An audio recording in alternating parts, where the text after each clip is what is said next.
Bienvenue sur notre page Lecture paisible avec la suite de notre roman Sous le voile de la mariée, chapitre 11.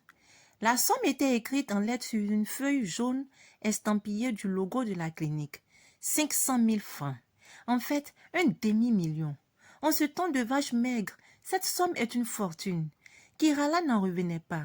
Ce fut un cri de désespoir à la face de l'intendant de l'hôpital. Quoi? 500 000 francs pour 2 semaines d'hospitalisation? Mais je tombe des nues. C'est incompréhensible, monsieur. Oui, madame, c'est même peu. On vous a fait une remise. Sinon, ce serait plus que ça. Ah bon? Avec ce prix, votre service encourage la mort. On ne peut donc pas se soigner dans ce pays. On se croirait dans un pays développé. Il va falloir que l'État pense à l'assurance universelle. Sinon, ils vont gouverner les morts. L'intendant haussa les épaules et ne lui dit mot. Lui, il n'était pas l'État. Il faisait son travail. Fâché, il jeta un regard dédaigneux vers elle. Je reviens à vous, madame. Il marcha lourdement et avait du mal à comprendre qu'on pût attendre tout de l'État. C'est sûrement pour cela que nos pays sont classés tiers-monde. Comment une intellectuelle pouvait-elle raisonner de cette façon? Oui, il ne pouvait rien comprendre du râle et de la mélancolie de Kirala. Depuis le départ de Jean-Jacques de la maison, rien n'allait chez elle. Chaque mois était une épreuve chez elle. Difficile de joindre les deux bouts du mois. Chaque fin de mois, tout lui tombait dessus. Factures d'eau et d'électricité, loyer, nourriture, santé et autres. Depuis sa nouvelle vie sans Jean-Jacques, les mois venaient et passaient avec des flots de dépenses. Rien que des dépenses, aucune économie. Elle menait une vie sans lendemain, une existence sombre, abracadabrante, 500 000 francs. Le montant revenait dans sa tête. Même un an d'épargne ne pouvait donner une telle somme. Que gagne une institutrice qui de surcroît est adjointe? Chaque fois qu'elle jetait un coup d'œil sur la facture, elle pensait à son mari, vociférait comme si ce cri de rage était une somme d'argent pour la défaire des liens du crédit et de la dette. Son état confirmait bien qu'une femme vivant seule ressemblait à un sol argileux, stérile, où rien ne pouvait pousser. L'homme parti était ce baobab à l'ombre duquel elle avait poussé comme des roseaux de la forêt. L'intendant déjà refit surface. Madame, quelle est votre profession? Institutrice. Vous avez souscrit à une assurance? Je suis désolée. Mon mari avait assuré toute la famille mère. Mais quoi, madame? Non, c'est bon. C'est une cuisine interne. L'allusion faite à Jean-Jacques l'avait encore endolori. Pourtant, la vie de leur foyer n'était plus qu'un secret de polichinelle. Sous son ombre, Kirala avait vécu ignorant le vrai coût de la vie. Son départ était comme un arbre qu'on aurait dénudé de son feuillage. Kirala subissait tout. Elle souffrait donc du soleil qui brillait, du vent qui soufflait, de la nuit qui tombait et du jour caniculaire qui se levait. Son cœur s'était mis en feu, son esprit en ébullition. L'intendant qui ne pouvait la laisser partir, à l'interrogatoire duquel elle était soumise, lui avait fait d'autres propositions. Vous n'avez rien, madame. Eh bien, nos services comptent vous prélever à votre banque. Non, monsieur, on me prélève déjà à la source.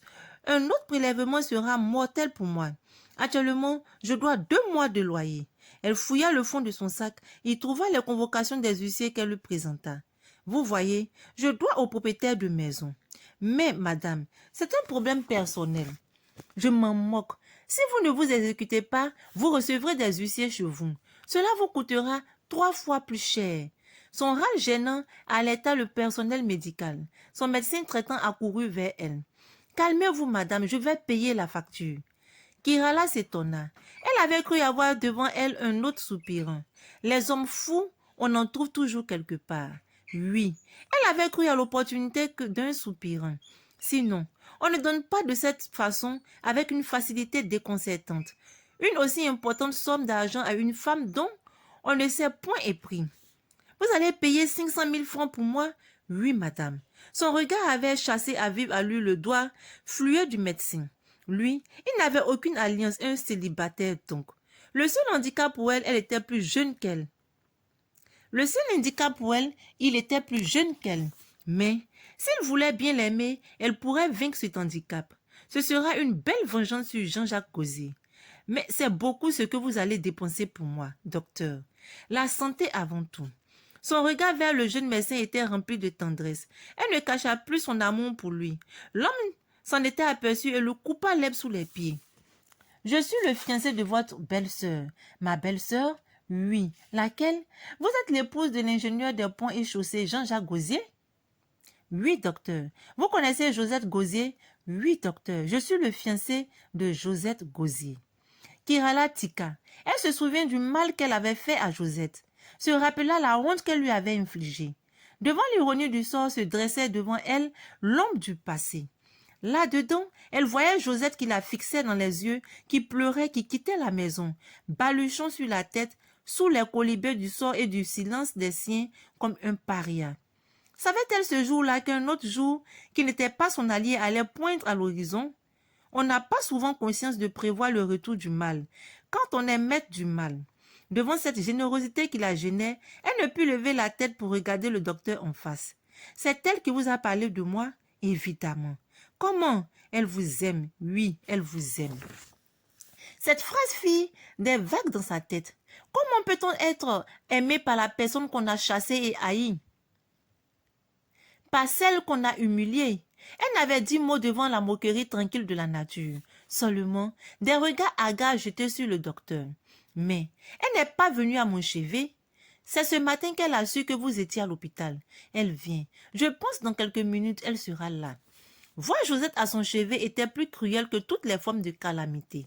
Le destin a la peau dure. Souvent, il prend au piège le vantard et se moque de celui qui l'ignore.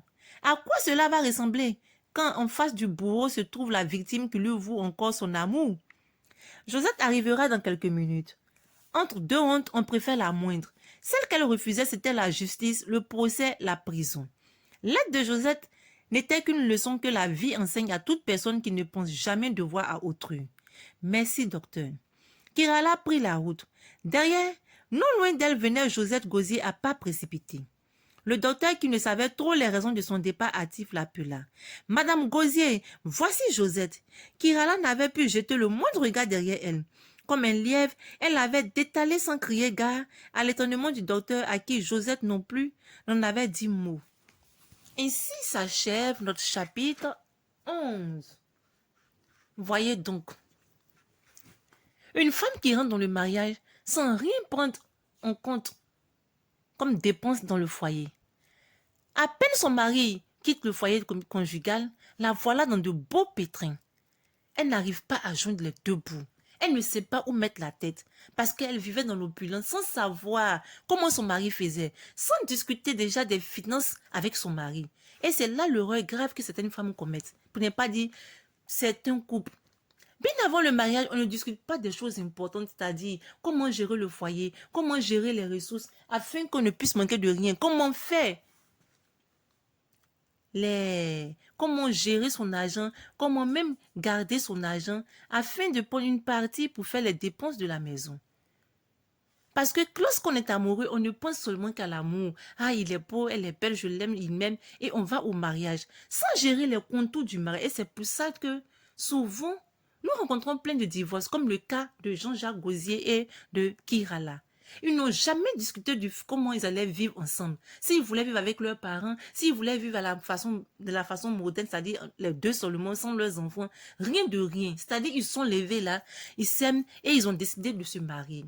Et quand c'est comme ça, un mois après le mariage, pour ne pas dire que quelques semaines après le mariage, viennent les incompréhensions. Et encore, quelle belle leçon de la vie. Avec cette histoire de Josette Gosier. Kirala avait mis à la porte la petite sœur de son mari sans penser au lendemain. Et la vie vient de lui jouer un de ses tours, c'est-à-dire c'est le fiancé de la sœur de son mari qu'elle avait jeté hors de la maison qui vient de payer son hospitalisation. N'est-ce pas là une belle leçon de la vie? Chose pour dire que des fois on agit sans penser au lendemain. Ces personnes à qui on fait du mal se réveillent et ces personnes qui vont nous venir en aide plus tard dans la vie. Diantre, ne pouvons-nous pas changer nos comportements lorsque nous entrons dans un foyer? Cela est une question qui laisse à méditation. Je vous dis à très bientôt avec la suite de notre roman. Merci.